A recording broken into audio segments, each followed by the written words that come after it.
बिस्मिल्लाहिर्रहमानिर्रहीम अस्सलाम वालेकुम व्यूअर्स। वीकली मार्केट रिव्यू की वीडियो के साथ इरफान अमान आपकी खिदमत में हाजिर।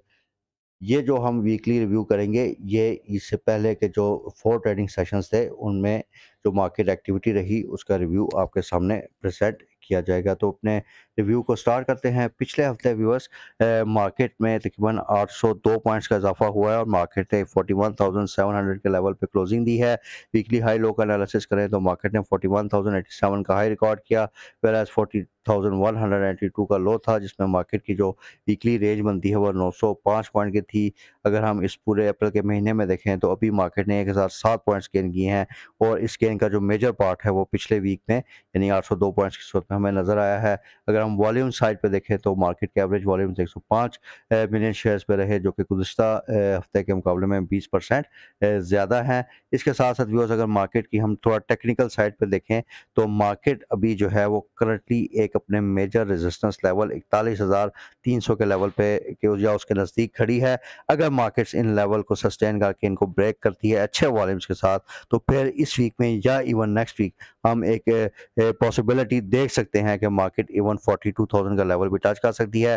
जो मार्केट का मेजर सपोर्ट है व्यूअर्स, मैं मेजर का लफ्ज़ यूज़ कर रहा हूँ, वो 39,700 से 800 की रेंज में है। मार्केट में शॉर्ट स्पोर्ट्स भी हैं जो कि 40,500 400 या 700 की रेंज में भी आपको मिलेंगी छोटी छोटी स्पोर्ट्स। लेकिन ये मैं आपको वो स्पोर्ट आपके साथ शेयर कर रहा हूँ जहाँ से टाइम एंड अगेन इवन जो पिछले रिसेंट मंदी आई मार्केट में या इससे पहले जो बड़ी मंदी आई थी यहाँ से मार्केट ने एक बड़ा रिवर्सल लिया था। तो मार्केट इसी अगर लेवल को ब्रेक करती है, कोई मार्केट में अगर बुरी खबर आती है, बैड न्यूज़ आती है बड़ी, मार्केट्स में क्रैश लाइक सिचुएशन अगर खुदा ना खास्ता बने तो हमें इन लेवल्स पे अपने स्टॉप लॉस को रखना चाहिए। इसके साथ साथ व्यूअर्स अगर हम फॉरेन इन्वेस्टमेंट प्रोफाइल का देखें तो फॉरेन इन्वेस्टमेंट प्रोफाइल में foreign corporates, foreign individuals, overseas Pakistani तकरीबन सारे ही सेलिंग साइड पे रहे और तकरीबन 3,10,000 यूएस डॉलर्स की नेट सेल की है। इस सेल में अगर हम देखें तो all other sectors, fertiliser, food, इन सारे सेक्टर्स में फॉरेनर्स की तरफ से सेलिंग आई, जबकि सीमेंट्स, कमर्शियल बैंक्स और oil and gas exploration sector में हमने फॉरेनर्स की तरफ से बाइंग देखी है।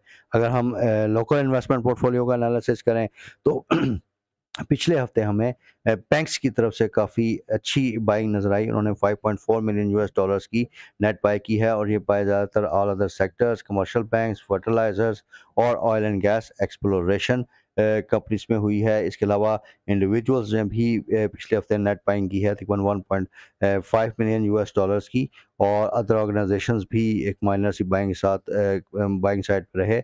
अगर हम सेलिंग साइड पे देखें तो brokers, companies, insurance companies, mutual funds जो हैं वो सेलिंग साइड पे रहे हैं। तो इस एनालिसिस से आप यूज़ देख सकते हैं कि अभी भी with the exception of one participant ज़्यादातर हमें जो पार्टिसिपेंट्स हैं वो सेलिंग साइड पे ही नज़र आ रहे हैं। अगर हम पिछले हफ्ते के टॉप परफॉर्मिंग स्टॉक्स में देखें तो उसमें सबसे पहले हमें बैंकिंग स्टॉक्स मिलेंगे।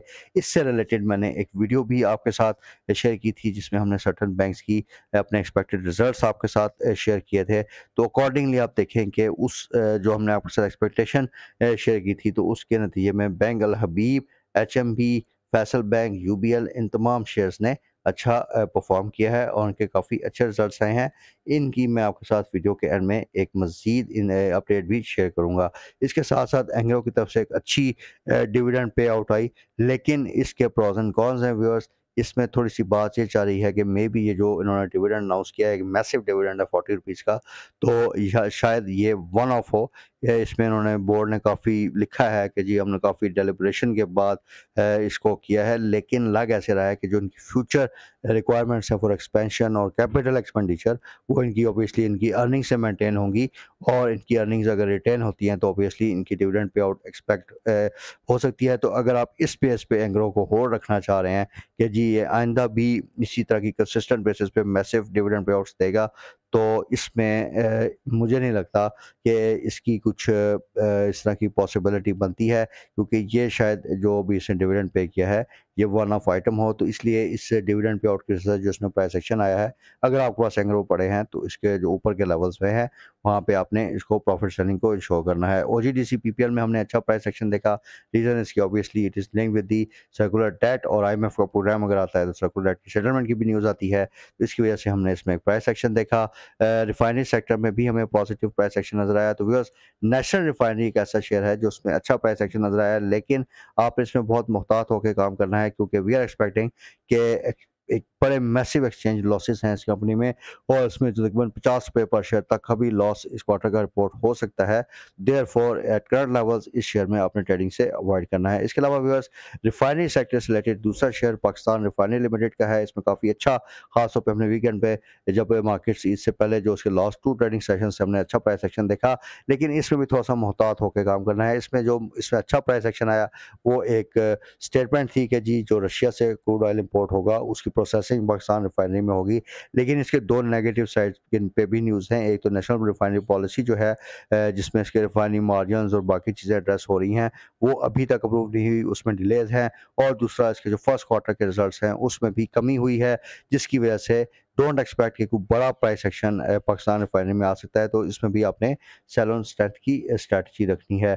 इसके अलावा बस ये तो मैंने आपके साथ मेन शेयर्स बता दी आपको, जिसमें इसके अलावा अगर हम देखें तो यूनिटी में हमें अच्छा प्राइस एक्शन नज़र आया। उस यूनिटी के अलावा इंटरलूप में भी हमें काफ़ी अच्छी प्रॉफिट नज़र आई प्राइस एक्शन, क्योंकि इसके रिकॉर्ड प्रॉफिट्स आए थे।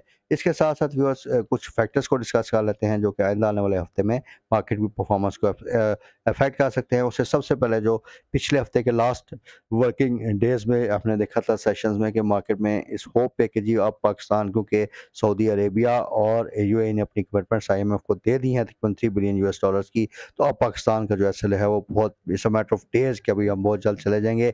लेकिन इसमें आईएमएफ की तरफ से जो स्टेटमेंट्स आई हैं उन्होंने अभी ये कहा है कि जी 3 बिलियन यूएस डॉलर्स नहीं, 6 बिलियन यूएस डॉलर्स की फाइनेंसिंग गैप जो है वो आपने मीट करनी है। और उसमें सबसे नेगेटिव न्यूज़ ये आ रही है कि जो चाइना की साइड से रोल ओवर हुए हैं और जो 1.3 बिलियन डॉलर्स हमें मिले हैं, उसको आईएमएफ एक्सटर्नल फाइनेंसिंग गैप को मीट करने की जो रिक्वायरमेंट्स है उसमें काउंट नहीं कर रहा।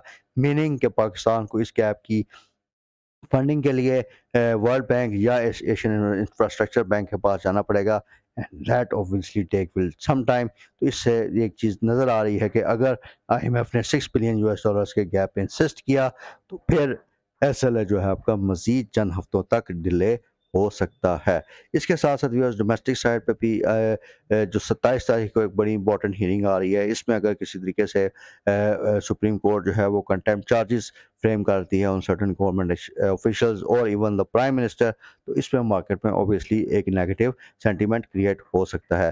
तो व्यूअर्स, ये तो सारा मैंने आपके साथ मार्केट के जो प्रोज एंड कॉन्स है अगले आने वाले हफ्ते में जो मार्केट की एक्सपेक्टेड ट्रेंड चल सकता है वो आपके साथ डिस्कस किया। तो इन नट शेल माई कंक्लूजन इज कि मार्केट में अभी भी जो अंदर ट्रेडिंग सेशंस होंगे इसमें कम वॉलेटिलिटी दे सकते हैं, कुछ सस्टेनेबल या ब्रॉडर रिकवरी अभी मार्केट में थोड़ी सी मुश्किल नज़र आ रही है।